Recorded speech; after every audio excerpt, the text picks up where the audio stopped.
But what about a person who does not believe in God himself? If a person does not believe in God, where is the question of Quran being a word of God? So now, we have dealt with the majority of the people, but yet there is a large percentage who are atheists, who do not believe in God himself. How do we deal with them? When I meet an atheist, and if he says that he does not believe in God, the first thing I do is I congratulate that atheist. Now you may wonder that why is Zakir congratulating an atheist? The reason I'm congratulating him is because most of the human beings, they are doing blind belief. Most of the Christians, because the father is a Christian. He's a Hindu because father is Hindu. Some of them are Muslims because their father is Muslim. They aren't thinking. This person, he's thinking. He may be coming from a religious background, but he may not agree that the God which his parents are worshipping is worth to be called as God. The reason I congratulate the atheist is because he has said the first part of the Islamic Shahada, Islamic creed, La ilaha, there is no God. The only thing I have to do is prove to him illallah, but Allah, which I shall do inshallah. To the other non-Muslims,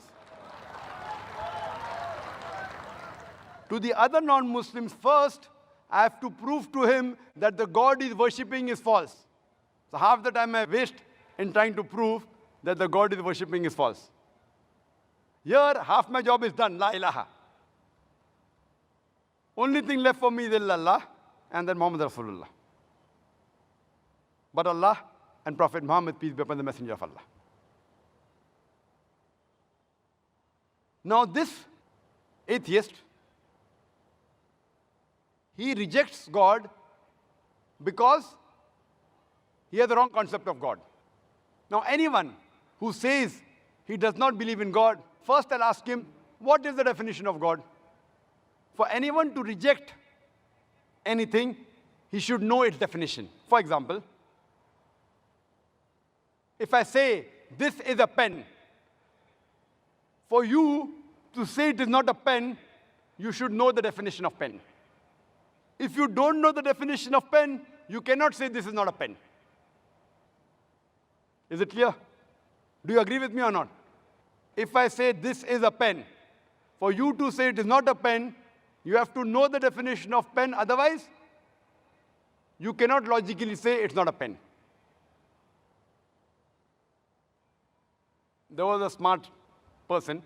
He said, no, Brother Zakir. I know that's a book. So even if I don't know the definition of a pen, I can say it's not a pen. I know it's a book. So why should I know the definition of pen? So I said, fine. Do you know that's a book? He says, yes. I say, this is a kitab. He will say, no, it's not a kitab. He knows the definition of book, but does not know the definition of kitab. Kitab, in Arabic and Urdu, means a book. If I say this is a pen, knowing definition of a pen is more important than knowing what is this.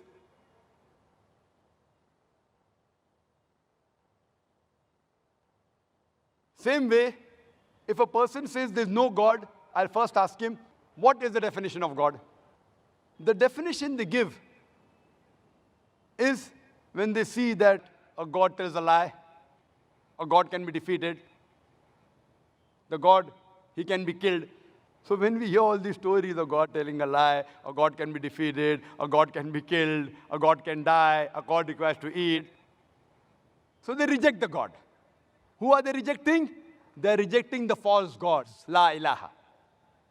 Similarly, someone, if he believes that Islam is a religion of terrorism, Islam is a merciless religion, Islam is an unscientific religion, Islam is a religion which does not give rights to the woman, and he rejects this Islam. I say, even I reject such Islam. Because I know that Islam is a merciful religion. Islam, it's a scientific religion. Islam has human rights. Islam has women rights. So what do? I tell him, the Islam you believe and you reject, it should be rejected, but true Islam is, then I present to him the true Islam. Similarly, when these people are rejecting the false God, we have to present to them what is the true God. And the best definition of Almighty God, of Allah subhanahu wa ta'ala, given in the Quran, is from Surah Ikhlas, chapter number 112, verse number 1 to 4, which says, Kul huwa Allahu ahad. Say, He is Allah one and only. Allahu samad. Allah, the absolute and eternal. Lam yalid walam yulad. He begets not, nor is he begotten. Walam yakul lahu kufuwan ahad. There is nothing like Him.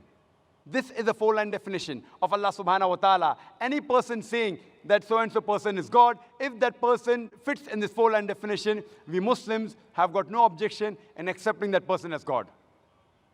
The first is, Kul wallahu ahad. Say is Allah one and only. Second is, Allahu samad. Allah, the absolute and eternal.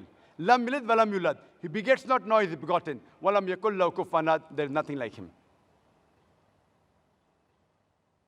There are many people who say that Dajnish, he is Almighty God. Let us put this Bhagwan Dajnish to the test of Surah Ikhlas. There's a person who asked me a question at the time, that Brother Zakir, we Hindus do not believe in Bhagwan Dajnish to be God. I never said that Hindus believe Bhagwan Dajnish to be God. I've read the Hindu scriptures. Nowhere do the Hindu scriptures say Bhagwan Dajnish is God. I said some human beings, some people believe Bhagwan Dajnish to be God. Let us put this Bhagwan Dajnish to the test of Surah Ikhlas. The first is, Qul huwa Allahu ahad. Says Allah one and only. Was Bhagwan Dajnish one and only? Was he the only man who claimed divinity? There are hundreds who have claimed divinity. And in this country alone, there are thousands who have claimed that they were gods. He's not the only one. But the Rajnish Bhakt will say, no, he is one and only, he is unique. Let's go to the next test. Allahu Samad. Allah, the absolute eternal. Was Rajnish absolute eternal? We know from the autobiography of Rajnish, he says that he was suffering from asthma, from chronic backache, from diabetes mellitus. Imagine Almighty God suffering from asthma, chronic backache, diabetes mellitus. Third test is, Lam yalid walam yulad. He begets not, nor is he begotten. We know Bhagwan Rajnish. He was born in Madhya Pradesh. And later on, in 1981, he goes to America and takes thousands of Americans for a ride. And in the state of Oregon, he starts his village called as Rajnishpuram.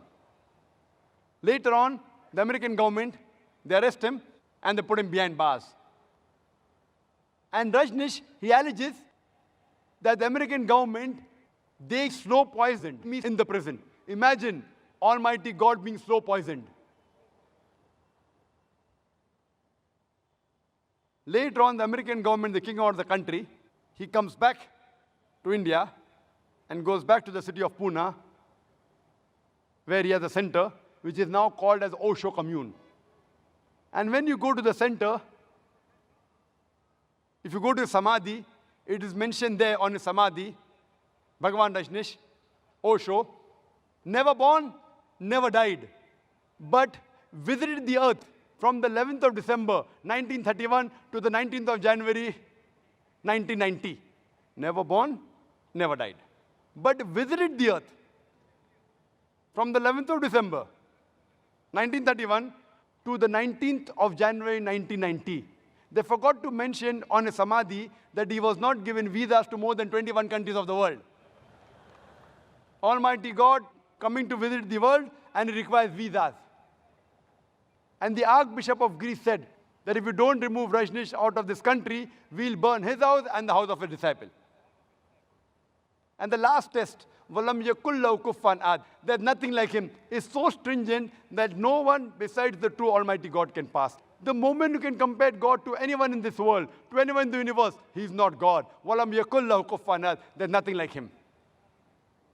Suppose someone says that Almighty God is 1,000 times stronger than Arnold Schwarzenegger. You might have heard the name of Arnold Schwarzenegger, the person who got the title Mr. World, the strongest man in the world, Mr. Universe, the strongest man in the universe. If someone says that Almighty God is 1,000 times stronger than Arnold Schwarzenegger, the moment you can compare God to anything in this world, whether it be Arnold Schwarzenegger whether it be Dara Singh, whether it be King Kong, whether it be 1,000 times or 1,000,000 times. The moment you can compare God to anything in this world, He is not God. Walam yakul lahu kufuwan ahad. There's nothing like Him.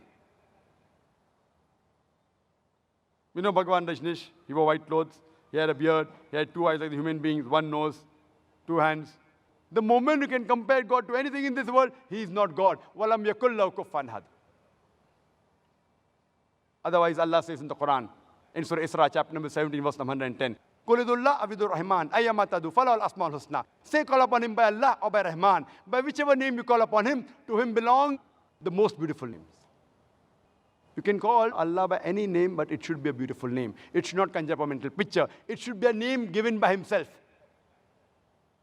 And this message, besides being mentioned in Surah Isra, chapter 17, verse 110, it's also mentioned in Surah Araf, chapter number 7, verse number 180, in Surah Taha, chapter number 20, verse number 8, as well as Surah Hashr, chapter 59, verse number 24, that to Allah belong the most beautiful names.